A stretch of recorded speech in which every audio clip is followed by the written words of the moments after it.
Assalamualaikum warahmatullahi wabarakatuh. Perkenalkan, nama saya Resmi Sagita, Stambuk N1D1 19092, kelas genap, program studi sastra Indonesia, jurusan Bahasa dan Sastra Universitas Haluoleo. Di sini saya akan memaparkan tugas dari mata kuliah stilistika, yaitu pemanfaatan bahasa dalam cerpen Sirik di Bumi Kongga, karya Nur Dahlia S. Manna. Pertama, terlebih dahulu saya akan menjelaskan pengantar dari analisis ini. Nama Mekongga berasal dari cerita rakyat setempat yang berkisah tentang pertempuran seorang kesatria dan seekor burung elang. Menurut hikayat, suatu masa puncak gunung di daerah itu dihuni oleh Kongga, yaitu seekor burung raksasa. Para penduduk sering resah karena sang burung sering membuat onar dan mengganggu kehidupan rakyat. Kemudian tampillah seorang bangsawan gagah berani yang berhasil menewaskan burung raksasa tersebut. Tanah yang terkena darah burung itu semuanya menjadi merah, sedangkan tanah yang terkena darahnya yang bergumpal-gumpal menjadi merah kehitam-hitaman dan terbentuk menjadi batu nikel. Sebagai hadiahnya, raja setempat menikahkan putrinya dengan si bangsawan, dan untuk mengenang jasa besar itu, kawasan tersebut diberi nama Mekongga. Cerpen Sirik di Bumi Mekongga menceritakan tentang perjodohan antar suku dan antar sepupu. Tokoh utama dalam cerita ini adalah Si Tuju. Dia merupakan anak perantauan yang berasal dari desa Mekongga yang berada di Kabupaten Kolaka. Dia merantau ke kota Kendari bersama temannya yang bernama Randi.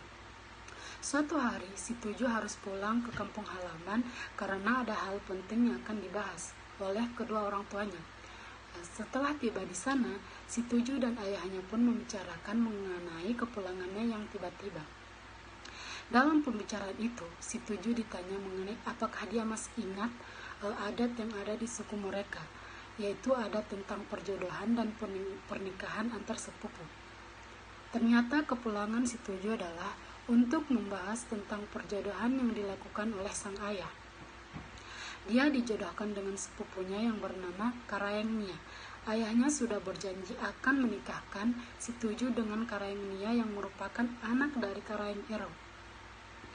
Akan tetapi, Si Tuju menolak karena dia sudah memiliki kekasih pilihannya sendiri.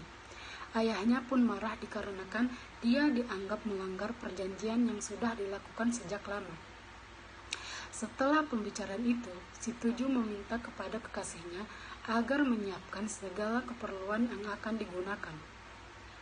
Ternyata Si Tuju pergi dan menikah tanpa sepengetahuan keluarganya. Beberapa saat kemudian, keluarga Si Tuju mengetahui hal itu, dan sang ayah sangat marah dan menganggap Si Tuju sudah mempermalukan keluarga besarnya.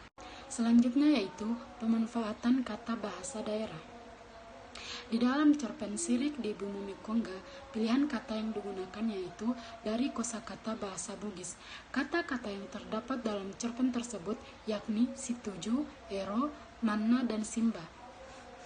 Kata-kata bahasa daerah tersebut digunakan pengarang untuk menamai tokoh-tokoh yang terdapat dalam cerpen. Si Tuju merupakan tokoh utama dalam cerpen yang merupakan anak perantauan. Selanjutnya yaitu pemanfaatan kata bahasa asing. Kosakata yang berasal dari bahasa asing seperti bahasa Inggris hanya terdapat sedikit kata dalam cerpen Sirik di Bumi Mekongga. Bahasa Inggris yang digunakan sebagai tampak dalam kutipan berikut. Pilihan kosakata bahasa Inggris yang digunakan sebagai sarana informasi. Kutipan handphone di atas mengandung arti telepon genggam atau telepon seluler. Yang terakhir yaitu pemanfaatan sinonim. Pemanfaatan sinonim banyak digunakan untuk menyebutkan persona pertama, kedua, dan ketiga.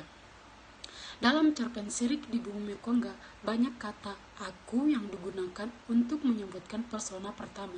Sebutan persona kedua tampak dalam penggunaan kata kamu. Pemanfaatan sinonim dipilih karena keterikatan dengan sifat bahasa yang mengenal adanya tataran. Pemanfaatan sinonim tersebut dimaksudkan untuk menimbulkan rasa hormat, keakraban, merendahkan, atau menjatuhkan. Mungkin itu saja yang dapat saya paparkan, lebih dan kurangnya mohon dimaafkan. Wassalamualaikum warahmatullahi wabarakatuh.